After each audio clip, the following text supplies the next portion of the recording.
Olá, tudo bem? Vamos conversar, que hoje tem. Hoje eu tô aqui. Oh, vamos de abertura.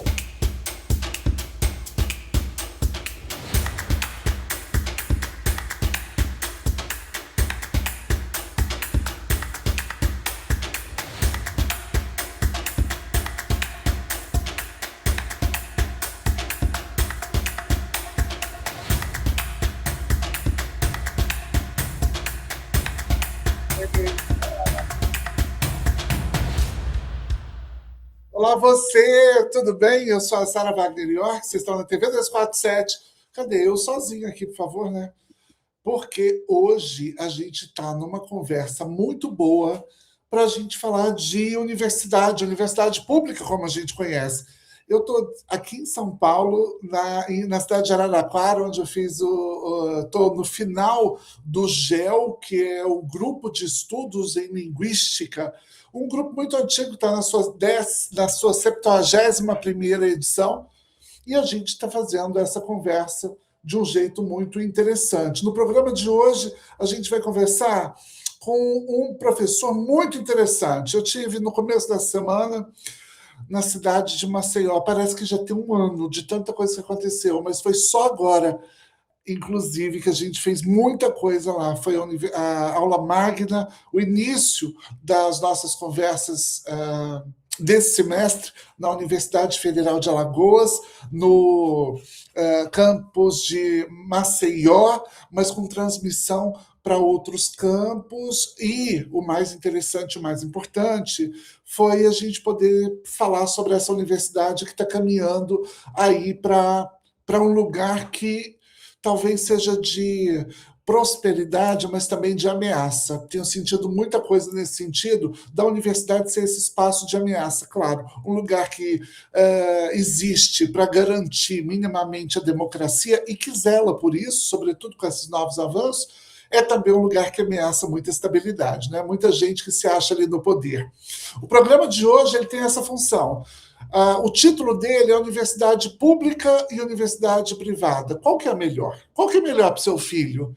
E aí é claro que eu não vou trazer um representante da universidade privada, porque eles estão fazendo propaganda no Brasil inteiro. Mas eu trouxe um representante da universidade pública brasileira, que é grandioso, porque é filho da universidade pública, fez química, é uma pessoa interessante, interessada e, sobretudo, é o reitor da maior universidade do estado de Alagoas, a Universidade Federal de Alagoas, professor Josualdo Tonholo. E eu convidei o professor Tonholo, carinhosamente assim chamado, porque quando a gente discute o futuro do Brasil, é impossível reconhecer o papel, aliás, é impossível não reconhecer o papel estratégico dessas universidades públicas, né? E aí a gente tem muita coisa para poder falar sobre isso. Então, por favor, professor Tonholo, chegue para cá. Aê! Seja bem-vindo, obrigada por topar estar aqui nessa conversa. Tudo bem? Tudo bom, Sara? É um privilégio estar aqui com você. E você em teu dedo da ferida, né? A conversa de hoje é uma conversa que vai render. A gente tem umas 4 horas aqui, né, para conversar. Na verdade, separei meio-dia, mas a 247 faz isso em uma hora só. Que bom. Mas, ô, Sara, não tem como a gente começar essa conversa aqui, né, que não seja pela fala direta da importância da transformação que a educação traz, né? Não tem transformação, não tem mudança de sociedade que não seja pela educação. E aí, minha querida, eu tenho que falar especificamente, né, da situação do lugar de um paulista degradado que veio para Alagoas e foi alagoado há 34 anos e que conhece muito bem esse estado de Alagoas, essa minha nova casa, a casa que me absorveu, e eu vejo a diferença, Sara, do que era o estado de Alagoas 34 anos atrás e o que é hoje, e eu sei muito bem o que é o papel da educação nessa transformação.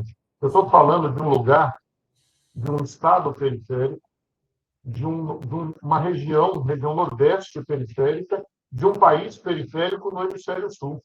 e vejo com muita clareza o papel da educação, quando ela é presente, quando ela é ativa, e o papel da não educação na manutenção e na radicalização das desigualdades quando ela falta, né? Então, acho que é um lugar muito interessante de olhar. Aquele que já teve a experiência de estar, você que está aí na minha região, né, da Alta Mogiana, né, e que é uma região forte do ponto de vista econômico, forte do ponto de vista educacional, e a gente vê as desigualdades que a gente tem que refletem na educação e as desigualdades causadas com a falta de educação.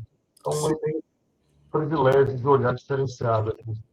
Olha, é muito bom estar com você aqui, Tonholo, porque a gente pode ter essa conversa de um modo muito direto. Você participa de várias reuniões de gestores, de reitores pelo Brasil, vocês têm um grupo para poder ver essas demandas nos muitos lugares.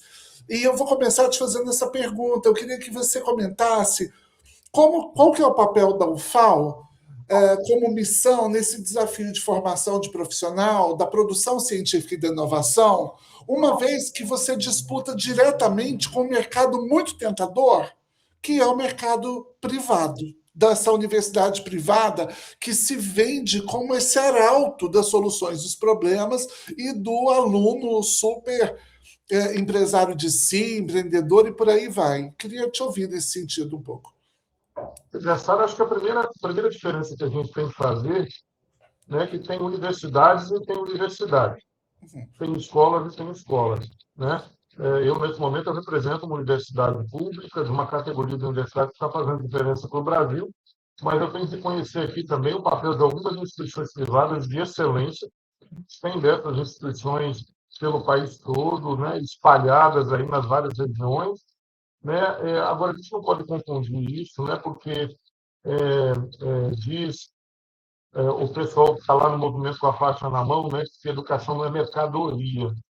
E cada vez que eu passo num shopping center e vejo uma placa, Faculdade do Zé dos Grude, aqui, R$ 99,90 por mês, eu fico enojado, eu fico irritado, né? E com dó da população que acredita numa faixa dessa, né? O PROCON devia agir.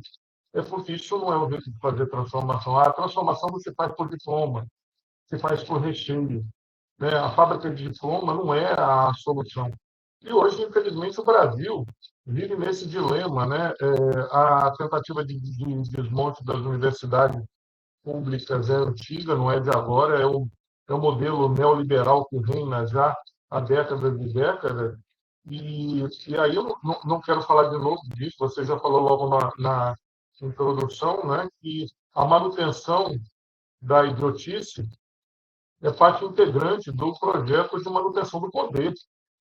Então, tirar a gente da educação relevante é manutenção do poder. Por outro lado, levar a educação transformadora significa questionar o jeito que a gente está tocando a nossa sociedade e permitir situações de mudança drástica, de ascensão social, né, de migração social, de rediscussão de país. E talvez essa pauta não seja interessante para quem mantém o poder e que dita, inclusive, nesse momento, né, as regras do ponto de vista da manutenção da educação de qualidade em todos os níveis, desde o nível de pré-escola, nas nossas creches, até o nível das universidades.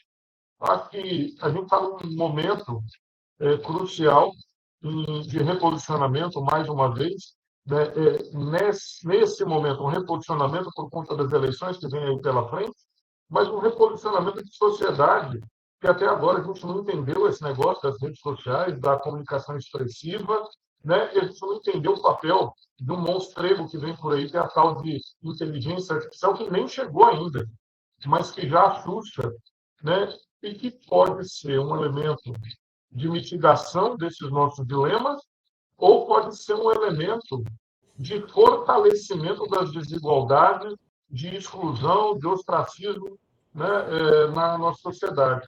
E Sim. eu não consigo enxergar um lugar melhor para discutir isso, para discutir política, para discutir soberania, para discutir todas as questões relacionadas às supressões das desigualdades, que não seja com muito conhecimento. Sem Exato. conhecimento, a gente não vai fazer isso. Bom, a gente costuma dizer que a inovação ela está associada, ou ela estaria associada para algumas pessoas, a esse aspecto da tecnologia. Mas a gente sabe que ela também passa pela cultura, né? Não tem como inovar se não for mexendo ali na cultura, pela educação e pela inclusão social. Como que a universidade tem articulado esses diferentes campos, Tonholo, para produzir algum impacto, sobretudo aí em Alagoas, que eu acho que é Ô, um Sara, espelho para a gente em vários sentidos, né? acho que a primeira coisa que a gente tem que fazer é passar o rolo de macarrão, o rolo de pão aqui em cima desse estigma de que a inovação é só tecnológica e só é permitida nos grandes, sei lá, no Vale do Silício, né? Essa é uma das nossas áreas de estudo, inclusive, né? Quando a gente fala de inovação, a inovação acontece em várias searas. A gente pode falar da inovação tecnológica, mas eu posso falar de inovação de gestão, eu posso falar de inovação social, eu posso falar de inovação, né, do ponto de vista da cultura. Então, são vários aspectos, e todos esses elementos vinculados à inovação são elementos de diferenciação da sociedade. Então, não tem como a gente falar aqui, né, de uma sociedade plenamente desenvolvida só pelo viés tecnológico. Tá? Se uma sociedade tem muito conhecimento tecnológico, mas não tem capacidade de entender a utilização social desse conhecimento, ela está ligada, tá elevada a um patamar de abuso e desigualdade. Né? Da mesma forma, o que adianta você estar numa sociedade ultra high-tech e que você não tem direito de sorver cultura, de sorver a arte? Né? É, eu não sei, para mim isso seria crueldade, né? É desumanidade. Então não dá para separar esses viés todos. E eu acho que mais importante do que falar qual é o tipo de inovação é que toda e qualquer inovação só existe, desde a tecnológica até a social, a cultural, ela só vai acontecer quando tiver recheio de conhecimento. Se a gente não tiver muito recheio de conhecimento, a gente não vai para frente. E aqui a gente está no estado de Alagoas, né? Eu estou aqui no estado de Alagoas, na periferia da periferia da periferia, né? E estou vendo as coisas acontecendo aqui, né? Num estado que até 30, 40 anos atrás era dominado pelo senhor de engenho, né? Pela cultura da cana-de-açúcar, que hoje não é mais uma coronelista, muito pelo contrário, hoje é um setor extremamente competitivo, que paga salários muito mais dignos, que tem um respeito ambiental muito diferente do que teve lá no passado, e que é competitivo, inclusive, para a geração de riqueza. E que não é incompatível, por exemplo, com uma base cultural forte. E aí, me permita que a gente tem no estado de Alagoas a Viçosa, né? Porque tem Viçosa lá de Minas, é que a gente tem a Viçosa, que era chamada, na década de 50, 60, da Penas alagoana, pelo tanto, né, de pessoas ilustres que de lá saíam, os literatos e tal. Né? E aí eu estou falando daqui das Alagoas, né, a terra que teve Teotônio Vilela, né, a terra que teve, né, os marechais eu vou deixar de lado, né, mas terra que tem, né, os nossos dicionaristas, como Aurélio, terra que tem, além da música e da poesia do Djavan, tem o príncipe dos poetas, que é Jorge de Lima, Sim. e Graciliano e por aí afora. Essa Alagoas de lá de trás mudou. Sim. Eu acho que as grandes regiões periféricas do Brasil, cada uma com a sua história, têm passado por mudanças muito drásticas. Mas aqui eu vejo, por exemplo, a derrocada que foi a cana-de-açúcar na década de 60, na década de 70, que obrigou o nordestino a ir embora para São Paulo. Né? E que hoje começa a pensar em voltar, porque a gente tem um processo de industrialização diferente, tem um processo, o estado de Alagoas é um dos estados que mais tem assentamentos, portanto, a agricultura familiar, né, uma reforma agrária sustentável, que põe comida boa, de qualidade na nossa mesa, e começa a resgatar agora questões como a cultura, com muita força, né? Nesse novo ambiente. Um Estado que tem recebido, nesses últimos anos, particularmente depois da pandemia, uma enxurrada de novos negócios na área de turismo, Uhum. mas que você que estava aqui essa semana, você viu que não basta ter praia bonita, né? A gente tem que ter recheio. Exato. Quais são os recheios que a gente tem na área cultural aqui? São aqueles que estão vinculados à universidade. Você teve aqui, né, a oportunidade de ver a nossa Bienal, que é o maior evento cultural do estado de Alagoas, né, que aconteceu no ano passado, e que o 247 já está convocado para ir para lá o ano que vem, tá? E as coisas estão acontecendo com muita efervescência. Hoje, a gente está nesse estado periférico com uma revolucionária cultural, com Penedo, cidade da cultura da Unesco na área de cinema, por exemplo, né? Maceió com Bienal, Festival de Música de Penedo. Que é a minha Cuiabá, pergunta. Eu acho que eu vou aproveitar que você falou de Penedo, exatamente porque recentemente a gente viu iniciativas que aproximam a ciência e essa cultura do desenvolvimento, por assim dizer, né? E na sua avaliação, essas experiências como a de Penedo, e eu quero que você fale dela, elas acabam, aliás, elas têm não tem como finalidade, mas enriquece a universidade pública, não é? E torna esse protagonismo social, se é que a gente pode dizer assim, o protagonismo vira essa transformação social, por assim dizer. Queria que você falasse um pouco dessa experiência, que eu acho que. eu vou falar da cultura e vou trazer a educação para isso de qualidade. Boa. A Universidade Federal de Alagoas é uma jovem senhora, tem 65 anos, mas só há 20 anos, em 2006, ela interiorizou, né, na época do programa do Reúne. E uma das cidades para a qual a gente foi Penedo. Então, há 20 anos que a gente tem o campus lá de Penedo, hoje só tem 5 cursos superiores. Mas Penedo é uma cidade bonita, né? Ela é turística, ela é histórica, mas é uma cidade muito pequena, que não tem uma dinâmica econômica razoável. E a própria existência da universidade lá passou a mudar isso radicalmente. Eu vou te dizer hoje com tranquilidade, Penedo é cidade criativa do cinema da Unesco, porque foi um trabalho feito pela Prefeitura de Penedo, com o SEBRAE, com o governo do Estado e com a Universidade Federal de Alagoas, que tomou a frente. Tá? E hoje, a gente está no patamar, acabei de receber a notícia aqui, que a gente pode criar um curso de audiovisual lá em Penedo agora, com autorização do MEC. Então, isso está movimentando toda uma economia. Aí você tem, né, Cacadiel estava filmando aqui, ainda não está lançado, né, o filme dele, né, na segunda versão, já deve estar sendo lançado daqui a pouquinho, né, pós-mortem.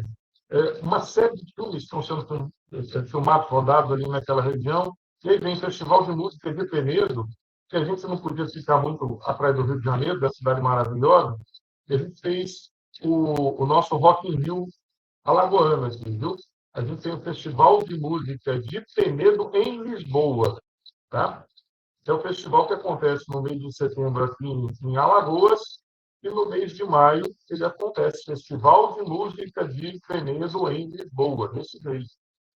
Ou seja, o fato de você ter uma educação consistente, de ter uma universidade interiorizada, permitiu uma transformação completa de um ambiente. Os estudantes que sequer tinham oportunidade de estudar, agora estão sendo transformados e estão sendo internacionalizados por essa ação da universidade.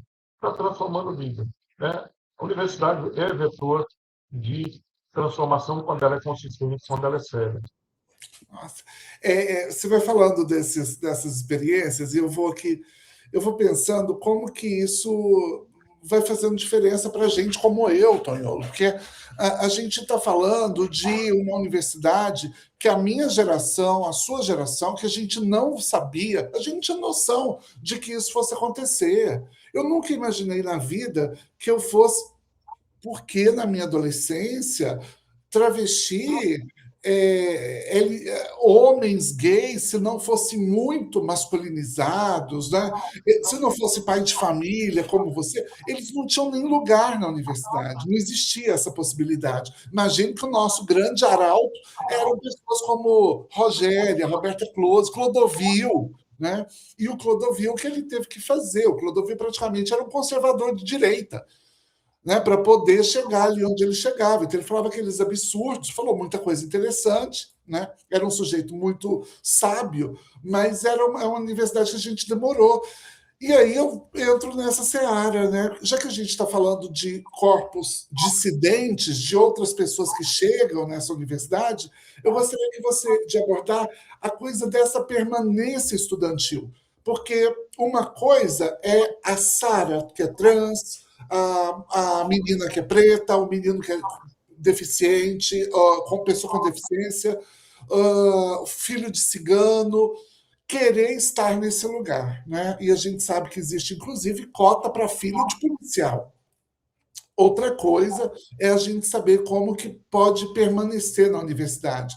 Então, programas como o Pé de Meia têm contribuído para a redução dessa evasão escolar, que a gente chama muitas vezes de expulsão escolar.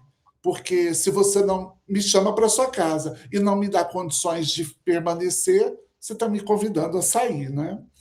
Então, como que esse pé de meia, que eu acho que é uma dessas iniciativas, ele tem contribuído para reduzir a evasão e ampliar as perspectivas desses muitos milhares de jovens que chegam? E como que você avalia essa importância a importância desse tipo de política que garante que gente tão diferente daquilo que a universidade padronizada colocava para dentro tem colocado. A gente tem visto, acho que a diversidade circulando. Eu fiquei muito feliz de estar em Alagoas, em Maceió, e fiquei, sobretudo, muito surpresa de saber que você tem um diálogo muito horizontalizado com os estudantes daí. É incrível como eles se aproximam de você, te chamam pelo nome, te chamam pelo sobrenome, te chamam de parceiro. Enfim, não tem cerimônia com você, a sua sala é de porta aberta. É muito interessante esse modo de educação que você tem produzido aí. Por favor. Mas eu não vou falar com nenhum embargo assim, não, tá? Mas esse é o cara que tem uma missão de universidade para a gente alagoana. E não vou abrir mão de jeito nenhum. E aí, minha amiga, eu te digo com muito orgulho, felizmente a gente está mudando, o mundo está mudando, e a universidade está mudando, porque você está aí na nossa região da Alto Amogiana, em Araraquara, né? E eu, quando passei na USP de Ribeirão Preto, vi uma realidade que é muito diferente daquela que a gente vive aqui hoje. É uma realidade de uma universidade muito forte, de uma educação muito rígida, de produção científica e tal, mas muito fechada do ponto de vista do acolhimento e absolutamente repelente a pessoas diferentes daqueles que estavam postos como padrão da época. E aí Sim, me permita, né, que era o branco, classe média, né, e homem, quanto muito era uma mulher, né, alguém que fosse de um tom de pele um pouco mais escuro, de uma orientação religiosa diferente, bem pensar. Está mudando isso, né? E eu vejo isso com muita alegria, porque a nossa sociedade tem que refletir o que ela tem dentro da universidade. Mas aí, me permita, a única forma de reduzir desigualdade é a gente trabalhar a equidade, e para trabalhar a equidade, eu tenho que compensar os atrasos e as diferenciações que a gente fez. Então, não é simplesmente garantindo que na universidade eu tenho o mesmo contingente de pessoas que eu tenho do lado de fora. Eu tenho que forçar a barra para compensar na universidade aquelas pessoas que deixaram de entrar por conta da sua situação individual, e eu tenho que multiplicar isso por 10. Eu tenho que trazer a diversidade para que isso impacte lá fora, do lado da sociedade. Porque, Sara, pragmaticamente, se não for dentro de uma universidade, isso não vai acontecer. Né? Porque quando a gente está falando de educação, de cultura, isso está tudo dentro da universidade. E aí você teve a oportunidade de ver, né, uma universidade que funciona assim mesmo. Né? A gente tenta trazer a diversidade para dentro, porque diversidade, no nosso entendimento, é um elemento de riqueza da sociedade. E a gente tem uma vida histórica. Eu estava aqui em Alagoas foi que aconteceu o quebra de Xangô, lá em 1912, né, no terreiro que tinha Marcelina. E que houve conta isso, porque isso é muito interessante. Por e favor. que houve a criminalização pelo governo dos terreiros. E começou o movimento de recriminação de terreiros em todo o território nacional a partir daqui. Mas exatamente, olha o conflito. Exatamente aqui, que é a terra da liberdade, em que a Serra da Barriga foi escolhida pelo Zumbi, né, para representar todo o sonho de liberdade de toda aquela comunidade da época, nos anos 1700. Exatamente no mesmo estado, a gente tem a quebra de Xangô, cantada aí, né, em vários textos, em várias prosas. Então, o Estado de Alagoas, ele tem todo um ranço do coronelismo, ele tem toda essa questão aí do ranço ao movimento de Zumbi, e hoje a Serra da Barriga é um campo santo, né, da preservação. A gente comemora aqui o Dia da África, a gente comemora aqui o dia 20 de novembro, o país inteiro vem para cá, e isso garantir que a diversidade tenha visibilidade e que daqui, talvez daqui 2, 3 gerações, ela vire normal, porque hoje não é. Tá? Na minha época, na tua época, fazer universidade tinha que estar enquadrado e ainda tinha a criminalização. A gente estava na época da AIDS. Sim. Né? Toda e qualquer, digamos, insinuação ao movimento LGBT, né, ou ao homossexualismo e tal na época era uma criminalização. Exato. Né? Hoje tem que ser diferente. E aí é que está. Eu estou muito preocupado e estou pedindo sempre socorro, e a gente teve o privilégio do 247. Tá? Aqui no 247, a Sara entra ao vivo, se mostra para o Brasil inteiro, mas foi a primeira vez que a gente fez uma transmissão ao vivo agora na aula inaugural da Sara, para o FAO, pela TV UFAO, né, para toda grande região de Maceió, para a região metropolitana.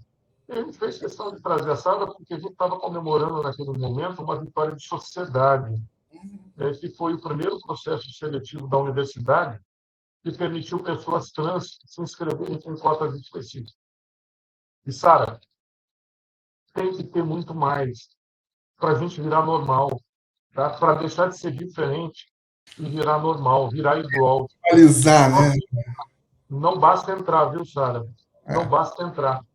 Por mais que a gente tenha na nossa autonomia universitária a capacidade de fazer uma legislação de inclusão, uma política afirmativa de permitir o ingresso, a gente tem que ter o outro lado da moeda. Eu tenho que dar garantia para a pessoa ficar lá.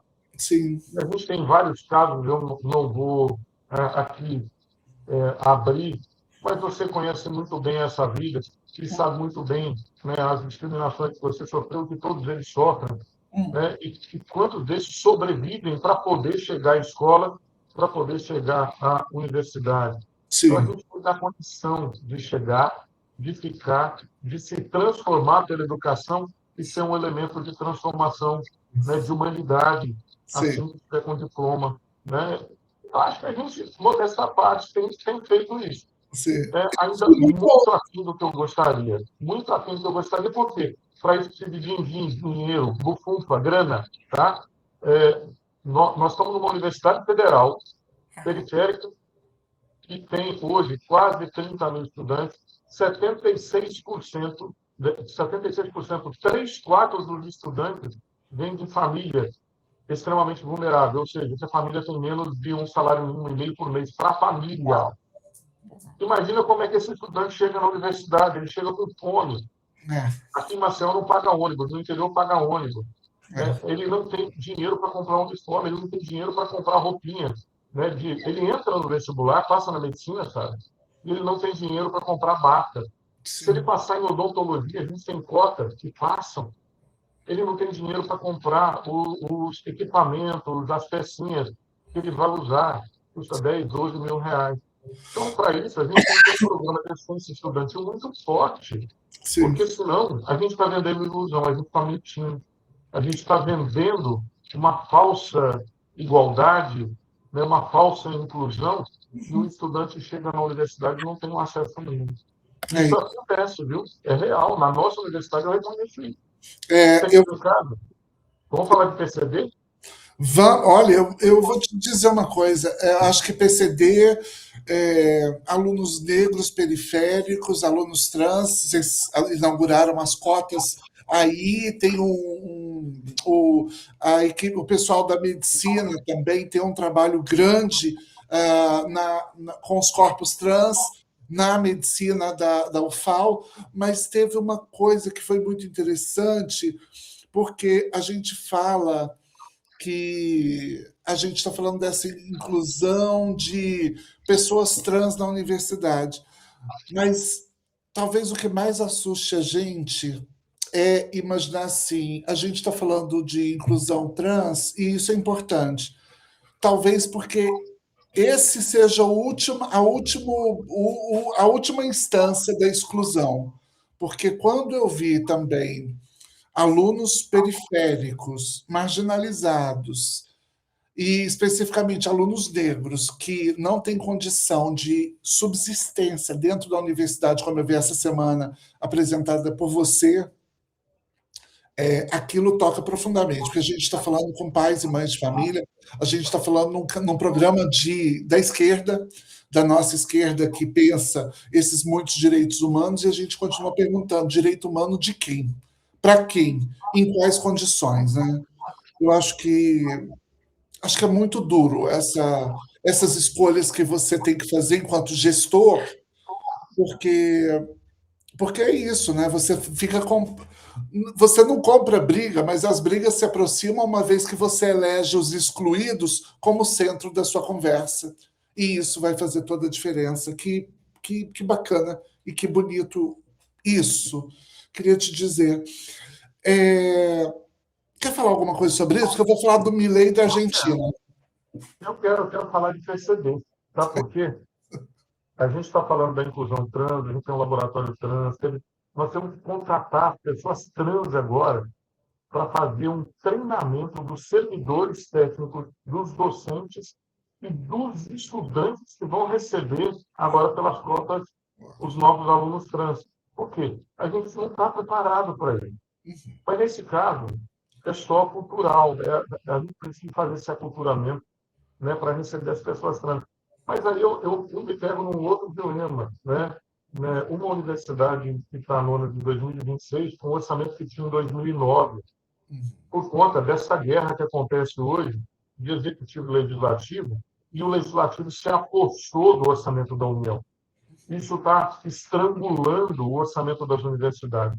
E eu estou em 2026, com toda uma política nacional para PCD, para fazer inclusão, as cotas raciais, mas especificamente para PCD, a gente tem as cotas, as pessoas entram, e, por vezes, a gente está iludindo essas pessoas, porque não tem uma calçada acessível. No prédio que a gente estava lá na reitoria, o primeiro andar é absolutamente inacessível, porque é um prédio antigo de 50 anos, e a gente não tem dinheiro para fazer as obras de engenharia, para botar um elevador ali, para dar acessibilidade.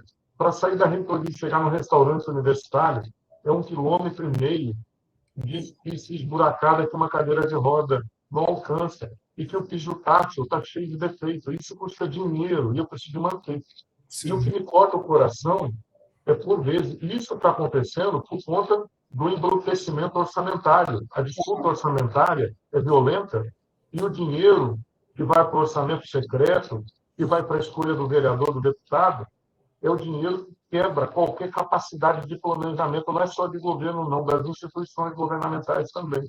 Sim. Então, a gente perde completamente a capacidade. E aí, Sara, para completar a situação, eu estou falando de infraestrutura, mas podia estar falando de pessoas também. Aqui na UFAL, a gente tem um curso de letras libras, que é um curso importantíssimo para quebrar um paradigma que a gente tem em todo o Brasil, mas aqui, em especial no estado de Alagoas, com relação às pessoas surdas, e que eu preciso de ter os tradutores e intérpretes. Pois você sabe que tradutor e intérprete é um cargo em extinção do governo federal? Pois é, isso, né? Nós formamos e não podemos contratar o monitor, nós não podemos contratar os que vão fazer a intermediação para o aprendizado dessas pessoas. A gente é professores, mas a gente não pode contratar os tradutores. A gente precisou de ter uma judicialização para que a gente perdesse na justiça, a universidade perdeu e ficou feliz. Tá? Porque aí o governo federal foi obrigado a contratar. Isso tudo está acontecendo por conta desse embrutecimento do puxar a corda de um lado para o outro, e as políticas públicas estão se dissolvendo. E aí, cada vez que a gente consegue uma vitória dentro do Sul, tem que comemorar muito. porque não é só a vitória no SUS, é a corda que está sendo puxada o tempo todo para enfiar dinheiro de orçamento secreto no hospital privado, para fazer coisas que são muito além e muito aquém da saúde, né? Enquanto a gente deveria estar fortalecendo o sistema público. São as universidades que estão padecendo com orçamento e estão caindo aos pedaços. Não é só a Universidade Federal de Alagoas, não todas, né? Estão com orçamento muito baixo, porque o Tonho, terrorismo está sendo excluído. e o que você tem recebido por parte do governo federal nessa conversa? Pois é, a gente teve momentos e momentos de governo federal, né? Então, eu vou te dizer com muita tranquilidade que a grande diferença da Universidade Federal brasileira foi a partir do ano de 2006. Aí, deixa eu falar com orgulho aqui. O ano de 2006 aconteceu o protótipo do Reúne. Sabe onde? Ah, Na Universidade Federal de Alagoas. sim. Quando eu falo do lado de Penedo, de Arapiraca, de Palmeira dos Índios, foi o momento zero do Reúne, quando a gente fez um piloto aqui na UFAL, e depois o presidente Lula, no seu primeiro mandato, expandiu isso para todo o território nacional. E a gente entrou também na segunda rodada, né, que expandiu para o campus do Sertão. Isso mudou radicalmente o cenário das universidades federais e a possibilidade de ter os jovens na universidade.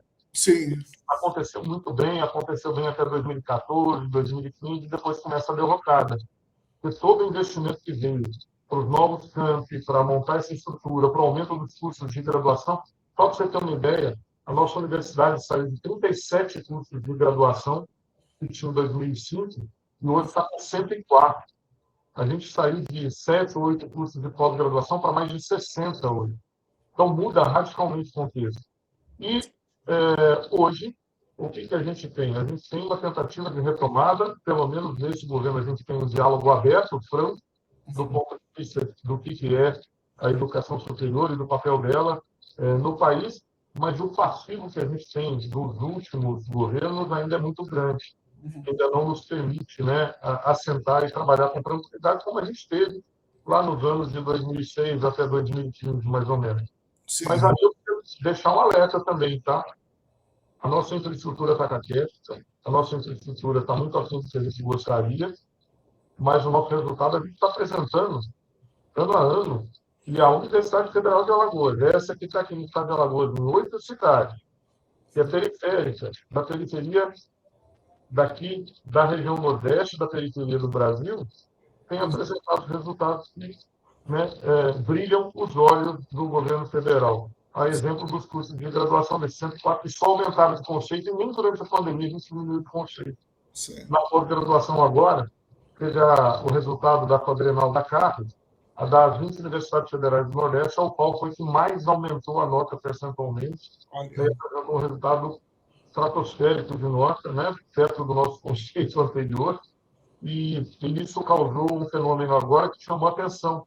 Né? Saiu um ranking internacional, e a UFAL foi uma das 5 universidades públicas brasileiras que cresceu nesse ranking internacional, o que é motivo de muito orgulho, Vou te fazer uma pergunta. mas que também nos traz preocupação, porque para manter isso eu tenho que ter uma infraestrutura. Né? Isso. Então vem aí o desafio de eleger um governo que entenda a importância da educação superior como elemento de transformação aqui no nosso estado também.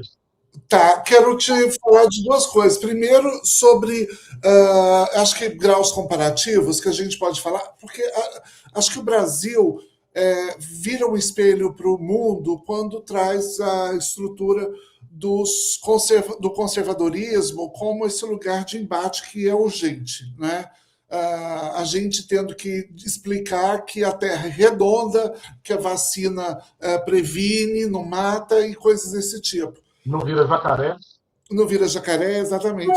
E enquanto a Argentina tem uma quantidade superior de alunos matriculados, o Brasil tem um dado menor e Alagoas menor ainda. Queria que você falasse disso, já emendando no outro tema, que é o apagão de professores que nós teremos. Então, a gente acabou de receber a visita do Milei aqui no Brasil, fez essa teve assim, participou do encontro lá do PL. Eu não sei se ajudou. Eu acredito que eles são muito difíceis, né? Eles vão se enrolando nos negócios. Eles criam o circo e depois a gente não pode nem rir. Mas eu queria que você falasse um pouco desses dados da Argentina e do apagão de professores, Tonhão. Pois é, né? Vamos tirar esse cara aí, que eu prefiro nem citar o nome dele, porque eu escovei os dentes agora há pouco, não quero sujar a boca, né? Mas, Sara, acho que a gente tem que considerar o seguinte, ó, tira esse governo atual da Argentina, os argentinos têm trabalhado historicamente pela educação, né? E é um exemplo que o Brasil tinha que prestar mais atenção, não desse governo atual, no histórico da Argentina.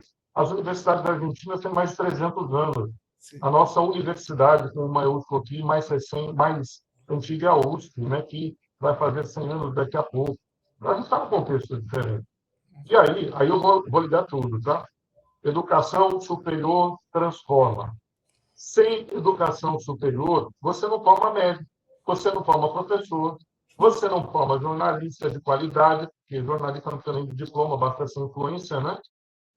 Não precisa mais de diploma, mas você não forma dentista, você não forma enfermeiro, você não forma engenheiro. Se você não tem essas profissões, quem é que vai fazer o diferencial competitivo do país, trabalhando em termos de governo para ter um governo melhor, trabalhando dentro das empresas para ter uma gestão melhor, um processo produtivo melhor? O Brasil, se não tiver muita gente muito bem formada, ele vai ficar no ostracismo da competitividade internacional. Eu estou falando do ponto de vista da economia. E quando eu falo da economia, eu coloco das liberdades, da democracia, tudo no mesmo barco. E a gente está correndo risco de apagão. Por quê? Quando a gente compara o Brasil com a Argentina e o Chile, né, o Plano Nacional de Educação, que vigiu de 2013 a 2023, o PNE, ele previa que o Brasil deveria ter agora, no final, um terço dos jovens de 18 a 24 anos na universidade. Não importa se é pública, se é privada, se é EAD, se é presencial, tá? Um terço dos jovens deveriam estar na universidade. A Argentina pratica 50% hoje, tá? Não importa qual é o tipo da universidade. O Brasil previu isso no último PNE. Para minha surpresa, acaba de ser renovado o PNE 2024, 2034, e a meta é um terço. A mesma, de lá de trás. Veja só, o Brasil colocou, não atingiu a meta, reproduziu essa meta. Não vou botar mais. Poxa, estava com 33, bota 40, né? Para forçar a barra. Não, não dá. E eu vou te dar os números do ano de 2025, eu não sei os números atuais. O Brasil tinha cerca de 22 a 23% dos jovens de 18 a 24 anos nas universidades, só. A Argentina pratica 50%. No Nordeste, esse número cai para 19%, em Alagoas, 13%. E aí a minha pergunta é: o que é que vai ser desse país se a gente não tem gente formada para assumir a competitividade em cada um dos setores? A gente está falando de inteligência artificial, eu estou preocupado com o chão de fábrica lá na educação básica. Vai faltar licenciado.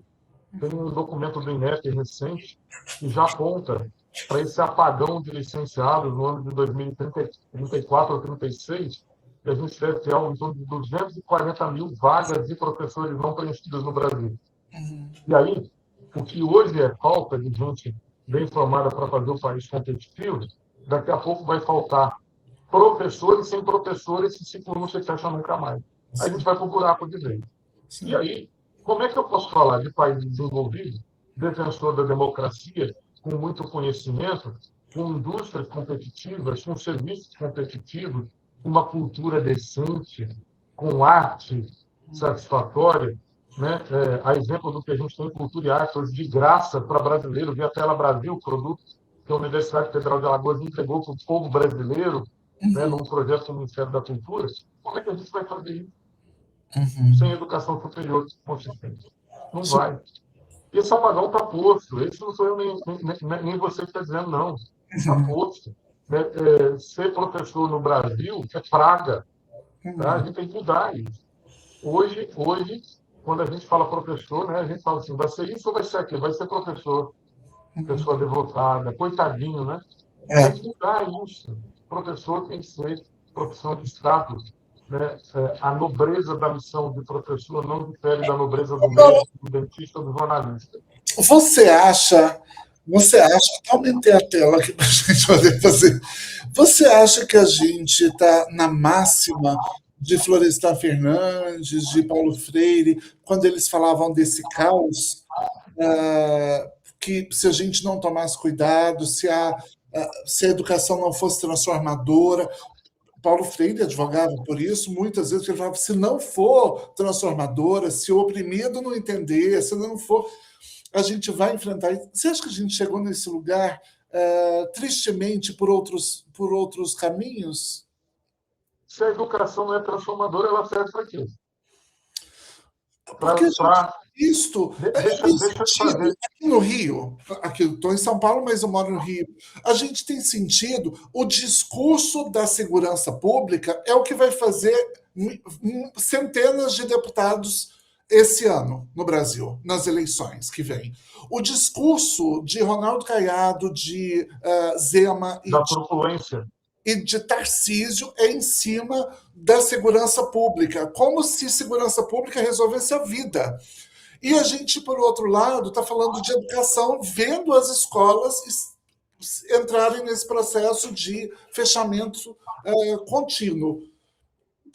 E aí? Quer enfiar o dedo nessa ferida? Só um pouquinho? Lá vem a notificação do TRE, mas eu tenho que falar. Nós estamos no defesa eleitoral. Maceió, né, até o ano 2015, 2016, era a cidade mais violenta do Brasil e a quinta cidade mais violenta do mundo. Alguma coisa aconteceu nesse meio de caminho aí. Até Eu que sei ano? o que aconteceu. Tá, hoje é uma cidade, você andou pela orla, você andou Andei, pela praia, você tranquilo. não viu nenhum escândalo, nenhum tiroteio, né?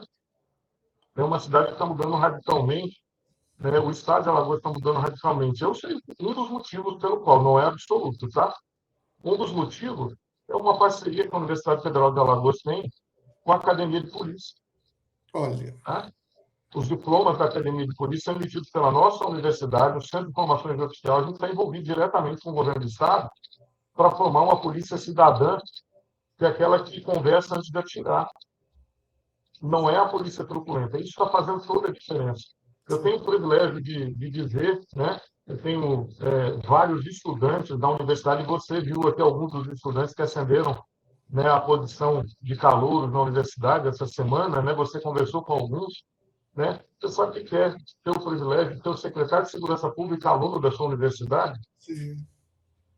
Um secretário de Segurança Pública que está antenado com a necessidade de continuar estudando, de aprender e tal, certamente ele vai levar para a Força Militar, lá para a Polícia Militar, uma visão da importância da educação. Senão ele não está estudando. Sim. E o que me preocupa, e aí eu já vou enfiar o dedo nessa ferida do que você fala, a educação deveria ser basilar para suprimir, inclusive, as ações violentas. E quando a gente está pensando, né, em eleger uma bancada da bala, uma bancada que vai ser reativa à violência, com mais violência e com truculência, para mim isso é o começo do fim. Esse é o começo do fim, não é por aí. Né? Os países, e não gosto de ficar usando comparativamente esses modelos, mas os países mais desenvolvidos, né, que têm as menores desigualdades, são os que são mais educados e que, por vezes, a polícia nem arma usa. Né? A gente tem alguma coisa aí que a gente tem que ver, tem que aprender alguma coisa com os outros que estão fazendo direito. Né? Enquanto isso, aqui na sala, né, da Justiça, a gente está pensando em diminuir a maioridade para criminalizar. A gente pensa em aumentar o número de presos, vai para uma Honduras, já lá tem um terço da população preso, né? Sim. Tá, o negócio é absurdo, um terço estou exagerando aí, né? Mas é para exemplificar. A saída não é por aí, não, Sara. A saída é muito conhecimento, muita educação e redução de desigualdade. A paz social, ela é fruto da atenuação da desigualdade. O aumento das desigualdades é guerra civil. E não tem como fugir disso. E aí, quando você tem uma pessoa que ganha 100 mil reais por mês e a outra que está passando fome, a gente não vive debaixo no mesmo espaço, né? Pois é. Então, não estou prezando aqui por nenhum modelo ultra-socialista, muito menos pelo American Way of Life, que não. da década de 50, Sim. mas quando a gente tem um país com atenuações das diferenças sociais, a gente é um país pacificado. A Uhum. gente não precisa de perder tempo, né, para usar a truculência para a defesa. A gente pode cuidar mais do meio ambiente, a gente pode cuidar mais do social, pode cuidar mais da saúde, pode cuidar mais da cultura, as pessoas têm mais tempo para lazer, né? Então, inclusive, as pessoas mais educadas têm mais tempo para fazer as unhas nas escalas 7x0, viu? Sim. Então, é um outro país, é um outro país. Não tem como ter esse país se não for pela educação, sabe? A gente não vai chegar, né? A gente não chega no lugar.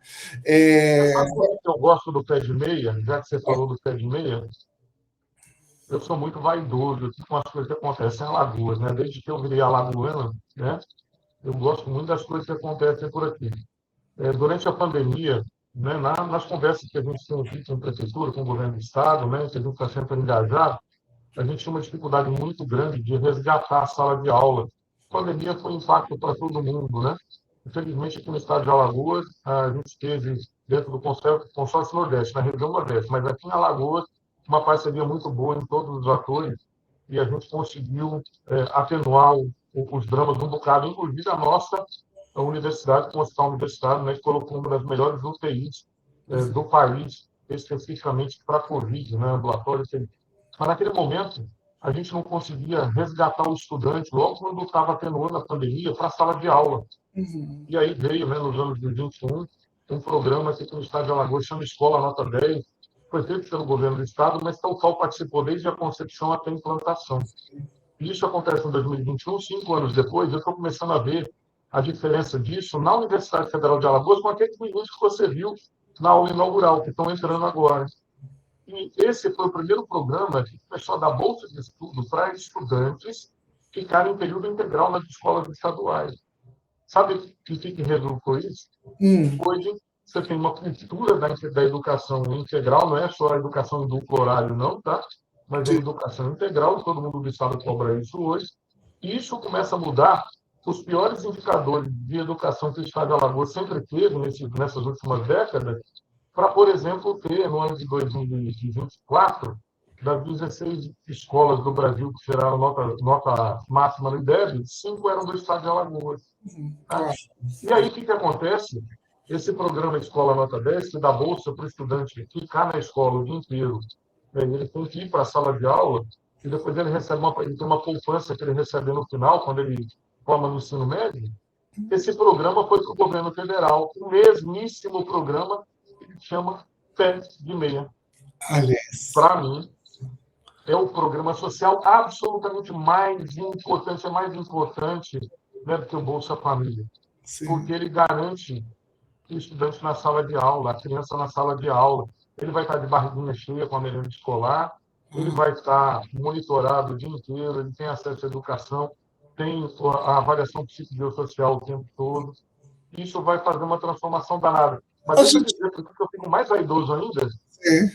hoje são 4.800 estudantes de todo o território nacional que recebem o Pé de Meia, um programa do governo federal, um programa de Estado, Sim. né? E quem gera isso tudo é a Universidade Federal de Alagoas, sabia? Olha, Desde a primeira etapa, desde o edital, até apertar o botão para mandar para a Caixa Econômica pagar a bolsa. que bacana. 100% gerido na Universidade Federal de Alagoas. É muito orgulho, viu? É muito orgulho.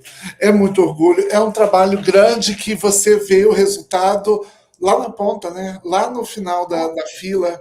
Ô, Tonholo, a gente está chegando no final e eu tenho duas perguntas. Eu tenho várias perguntas, mas eu acho que duas assim que a gente não pode sair daqui sem.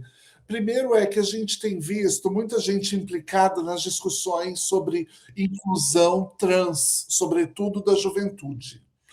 E a gente vê que essas pessoas vêm trabalhando e tal. De repente você descobre que a pessoa que está fazendo certas coisas, certas políticas, certos enfrentamentos, é o pai de uma trans, é o tio. Sempre tem uma coisa que move isso e é esse sentimento. Então, a minha primeira pergunta para você é, né, dessa rota final, é o que te moveu, sobretudo nesse final de mandato que você está, porque falta um ano ainda, né? Ano que vem tem eleição, me parece, para que você decidi se demandar sobre essas urgências, porque eu sei que muito desse trabalho foi iniciado pela reitora anterior. Então, eu quero ver como é que você chega nesse final já com, assim, tão empático nessas coisas. E a segunda é sobre a nossa aula aí. Eu falei do Nesbitt, que é esse futurólogo, né? Esse cara ele era incrível, porque ele em 1982, década de 80, Xuxa começando seu show da Xuxa, ele falava de megatrend. Ele tem um livro que chama Megatrend e ele já falava sobre muitos desses fenômenos high-tech que a gente fala hoje, sobre o digital, sobre essa visão de curto prazo e longo prazo, coisas que chegariam hoje. E num desses trabalhos do Nesbitt, a gente pode fazer um trabalho de aproximação com o futuro, e nesse trabalho a gente vê que o que nos tem pela frente, o que a gente pode ver pela frente, é a aproximação daquilo que os filmes de terror, os filmes do futuro já apresentavam, que é esse futuro distópico, onde existe um governo central, geralmente autoritário, e esses grupos que ficam fazendo o que você tem feito, o enfrentamento. A gente vai encerrar esse programa, você tem 4 minutos para poder falar disso, e a gente vai embora. Para responder isso, era preciso 4 horas para conversar. Ele tinha me prometido o dia inteiro, hein? Mas vamos lá, pragmaticamente, tá? Por que eu me meti a tomar a frente dessas ações de inclusão? Eu tenho trabalhado aqui no UPAL já há 34 anos, e na química a gente sempre teve um laboratório suficientemente aberto. E vários desses estudantes que a gente recebe lá no laboratório eram estudantes que a gente ou trazia para o laboratório, arrumava uma bolsa, e eu sempre tive essa facilidade de ter infraestruturas, ou ia ser botado para fora da universidade, que não ia conseguir se sustentar, e ia ser excluído de uma forma geral pela sociedade, até porque muitos desses eles vinham no âmbito da diversidade, né? A gente teve vários estudantes, né, do movimento lá, isso sempre me sensibilizou muito, mas, particularmente depois de ter assumido a gestão, eu tive a oportunidade de analisar alguns casos que aconteceram durante a pandemia, que me cortaram o coração e que me chamaram a responsabilidade.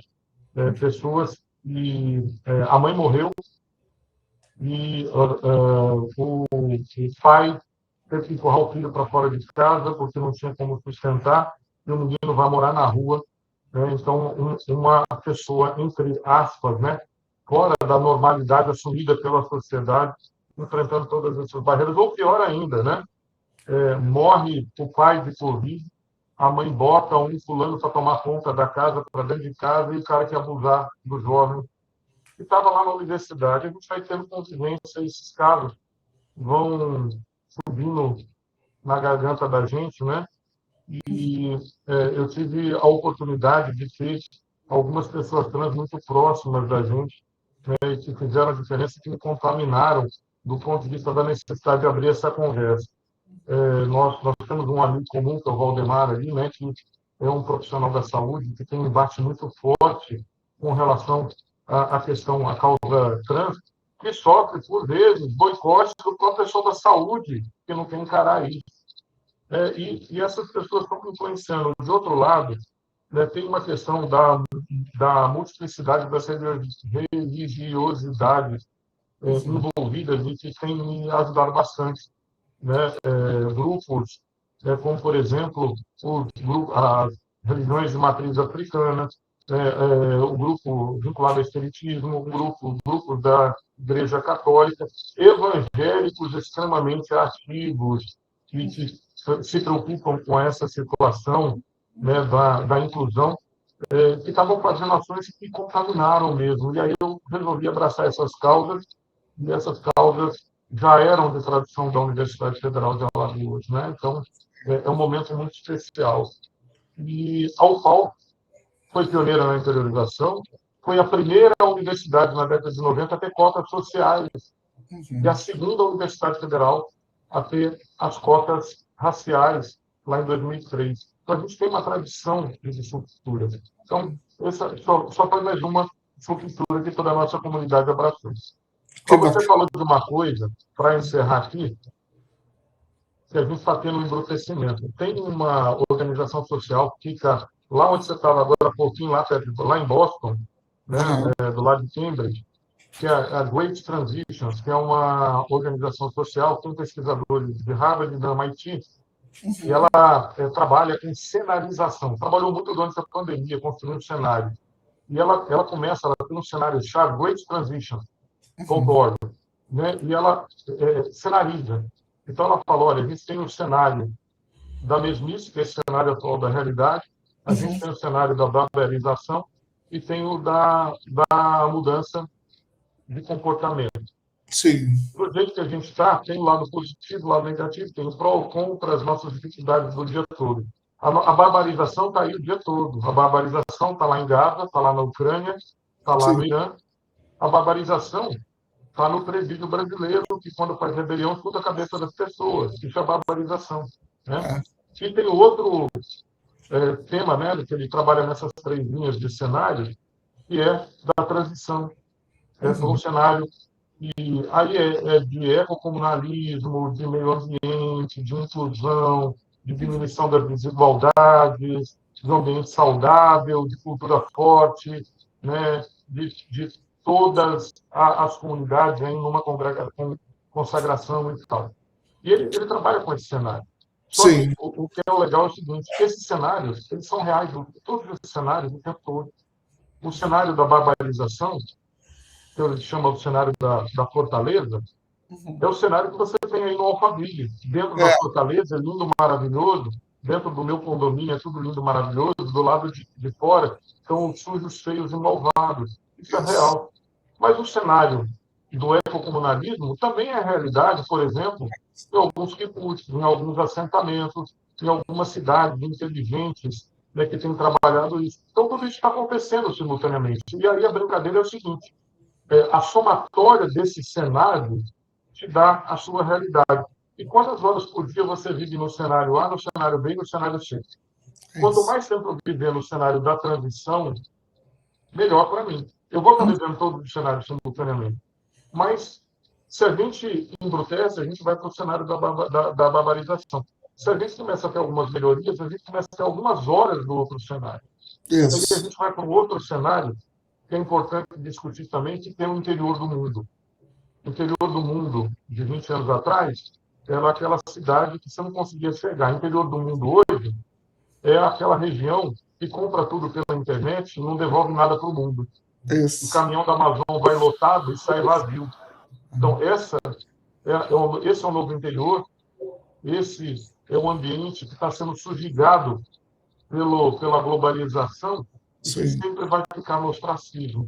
Então, agora o que a gente tem que fazer? Dentro do nosso pequenininho, e a gente tem feito isso com a Universidade Federal de Alagoas, aqui no nosso estado, inclusive no interior, o nosso pequenininho está mostrando a cara para o lado de fora. Perde. Então, se o caminhão vem cheio, ele não está saindo vazio, ele está saindo meio vazio. Quando a O gente conseguir fazer tricolor. o caminhão da Amazon sair cheio, ou pior ainda, chegar caminhão vazio para encher, para sair com coisa nossa, e eu não estou falando só de bens materiais, eu estou falando de cultura, de educação, de conhecimento, de arte, dos nossos. Aqui a gente tem os folguedos muito ricos, A aí a gente gente vai vai. para o mundo Você, globalizado. eu preciso parar você. Porque senão a gente não vai, a gente vai ser cortado desse programa. Ó, eu vou dizer o seguinte: muito mais que isso, a gente tem que buscar conhecer. Você tem feito, nas redes sociais, tem falado muito, e a gente sente muito orgulho disso. Quero te agradecer por ter estado aqui. Quero dizer que essa discussão do glocal, né, que é o global com o local, é uma discussão desse tempo e que bonito que vocês todos têm feito isso aí. Um abraço para você, um beijo grandioso para você, para Marina, para Mariana, para Simoneide, para as minhas amigas todas aí de A Adriana Maceió. está mandando beijão para você, que ficou com ciúme que eu ia falar contigo. Isso, fala para ela coar meu café, que eu mandei para ela, e eu fico por aqui, te agradecendo muito por ter topado essa conversa. Beijo para você. Abraço, meu Pessoal, amigo. até semana que vem. Muito obrigada e siga por aqui que tem programa na sequência. Tchau. Eita! Obrigado, cara. Obrigado pela conversa gostosa. Só voltando um pouquinho nessa conversa, tá, não?